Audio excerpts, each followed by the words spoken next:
Welcome, everybody. Hope you had a great weekend. We're going to talk about the first post-conviction polling for Donald Trump. We will talk about failed stock market predictions around Trump's conviction as well.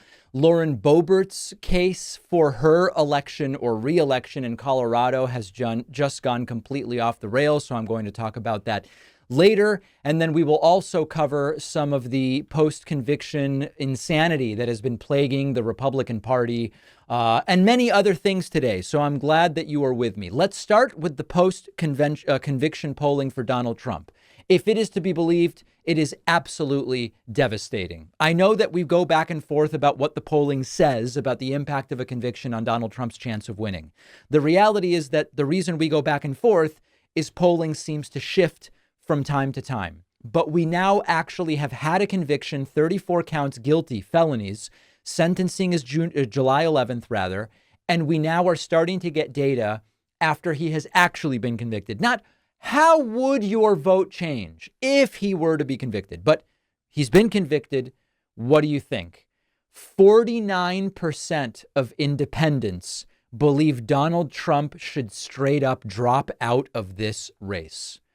One of the Axios reports, one of the first polls conducted since the New York jury found Trump guilty of falsifying business records, finds a significant minority of Republicans and independents want him to drop out, and a majority of registered voters approve of the jury's decision. This is devastating news for Donald Trump. This is Morning Consult. 54% of registered voters strongly or somewhat approve of the guilty verdict. 49% of independents say Trump should drop out because of the conviction, and 15% of Republicans say that Donald Trump should drop out. The polls found the race tied 45 to 44, basically. Biden 45, Trump 44, which is wild. Axios includes a reality check. While they may agree with the guilty verdict, the poll found more voters think Trump should get probation, 49%, rather than go to prison, 44%. That's pretty close. While, of course, it's ultimately going to be up to a judge, and we will talk later about what that would mean. So, you can slice and dice these polls any number of different ways. The critically important part of this that is to be considered, and I'm going to make this case later on today. We're doing a little thing, today's show and tomorrow's show. Today, I'm going to steelman the case that Trump is going to win in November.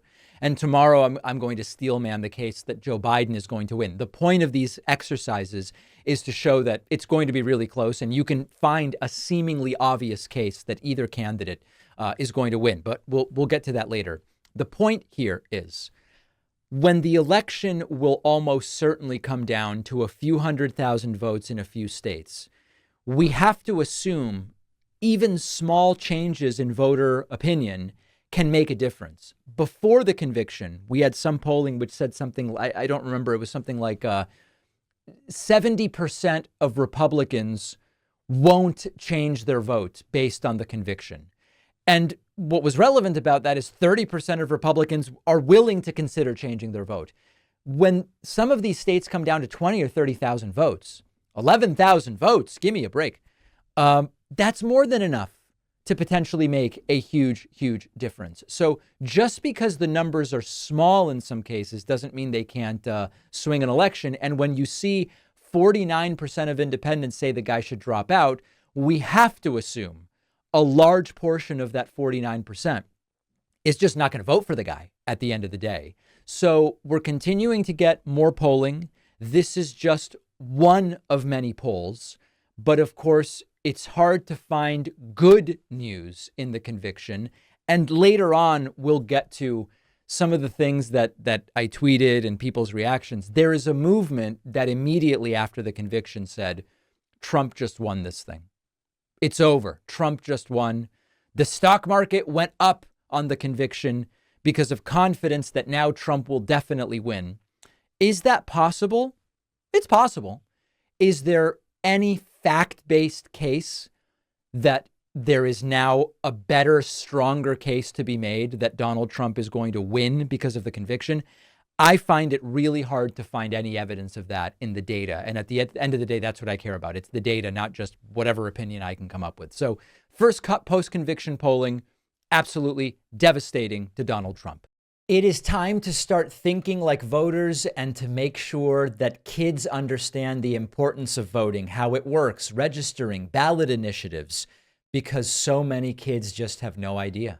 That's why I wrote the new children's book, Think Like a Voter. I can think of no better time and no more important group of folks to try to reach. The book is now available at davidpakman.com/book, where, by the way, you can get the first 2 books in the series as well. Think Like a Detective and Think Like a Scientist. Really important stuff. Donate them to local libraries, classrooms, read them with the kids. davidpakman.com/book.